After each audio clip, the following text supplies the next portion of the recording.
I got a friend right now. I've known him since elementary school. Suffering. Like his family, my family, we have been inextricably intertwined from the beginning. And right now he's got a few days. He might have a week sober.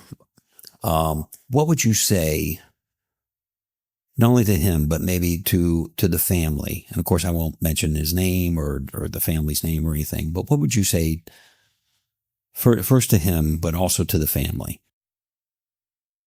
Hmm.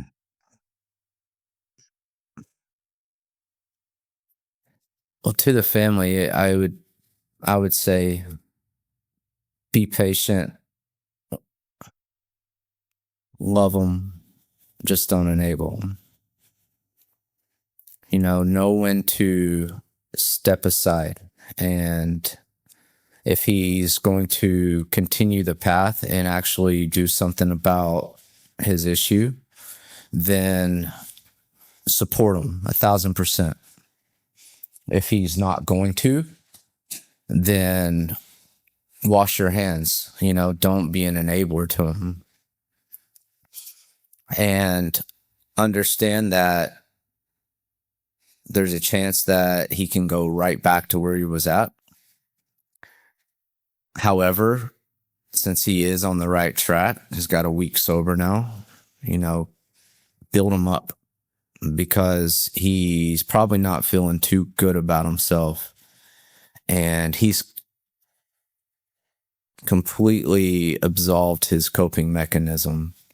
So he's going to need that unconditional love and support of the people that he's known forever. But also, go, if you do want to have the relationship, there's other meetings. Try an Al-Anon meeting.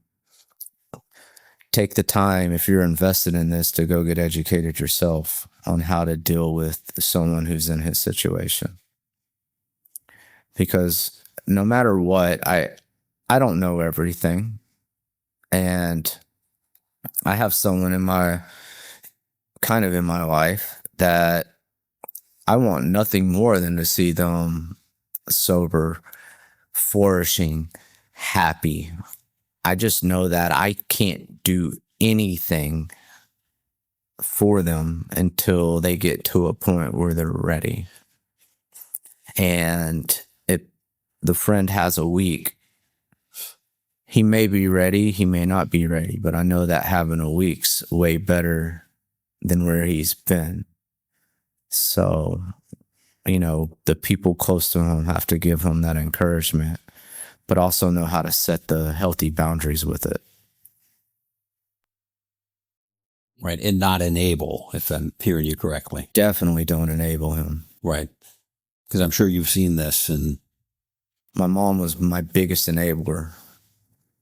I've experienced enabling firsthand, that if we enable people to continue doing what they're doing, it's the permission statement, right? If I know somebody's getting high and I give them money, no matter how much they ask, no matter how much they beg, my rationalization says that person's probably going to go use it on drugs. Okay, so I'm not going to give them money. If they tell me they're hungry, I'm going to go buy them food. Little changes in behavior such as that, make all the difference in the world. If they say, hey, I need money to pay my electric bill. Okay, well, send me your electric bill. I'll pay it for you. Make sure that I have enough self-respect and enough love for that individual not to put them in a situation where they're going to be triggered or run the risk of them having a catastrophic thought process and decide to throw everything away that they've been working towards. What would you say to him? Keep going. It's not going to make sense right now. It's okay. It doesn't have to make sense right now. Just keep moving. Wake up in the morning. Start saying thank you. You may not know who you're saying thank you to. But just say thank you, because if you were like me, you have a gift of life. Not everybody gets that second chance. So there's a lot to be grateful for. Go to a meeting every single day. Go to 2 meetings every single day. You know, if you want to get good at not drinking, then you probably need to get around people who got good at not drinking. You know, learn from their experience. Go in it with an open mind. Don't think you have everything figured out. Don't think you know what's best for you, because if you really did, you wouldn't be in the situation in the first place. You know, go in as a clean slate. You know, be coachable, be teachable. Follow suggestions. They may not make sense. Do it anyways.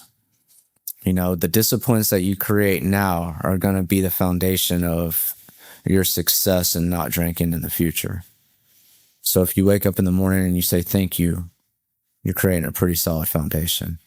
If you wake up in the morning after you say thank you and you open up a book and you read something that's going to give you a little bit of education about why you drink or why you do what you do, that's going to set a good foundation. You know, I didn't know how to think right whenever I first came in. So I had to lean on people to help guide me. And I actually had to do work outside of leaning on people to figure out what type of thought processes I need to have. Another thing is pick up the phone. Call. Every day, call somebody that's in the program. Get numbers. Don't think you're bothering people. If you are bothering them, who cares? That's their problem, not yours. Pick up the phone anyways. Call them. Talk to them. If the person you call doesn't answer, call the next person.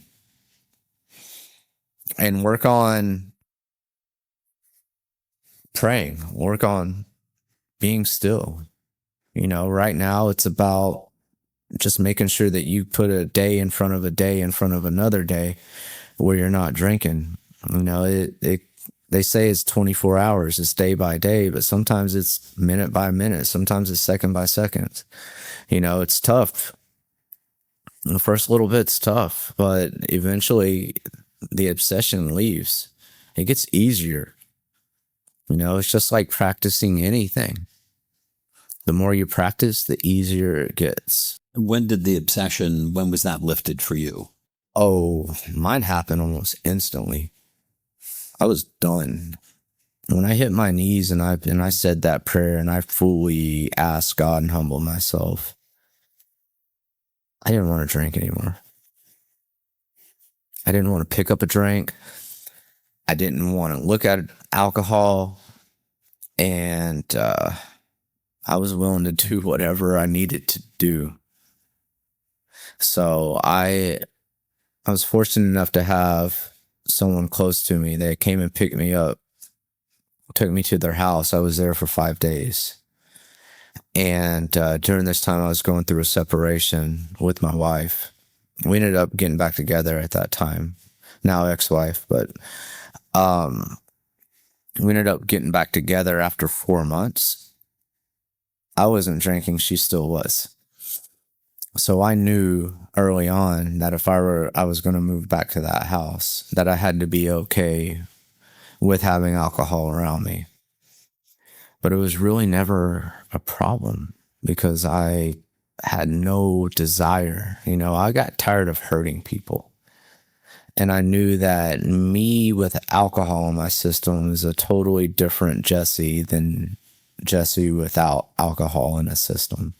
You know, the big book talks about that Dr. Jekyll and Mr. Hyde, that split personality. I resonate with that 1,000%.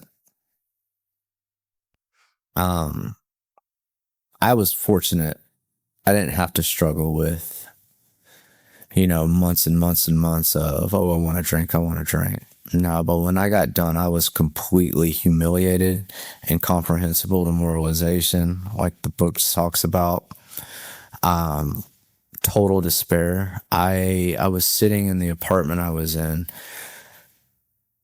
drinking, watching Netflix, working, and felt myself just dying. And I had a choice to make. I was either going to live or I was going to die. I decided to live. But I knew I had to have help to do it.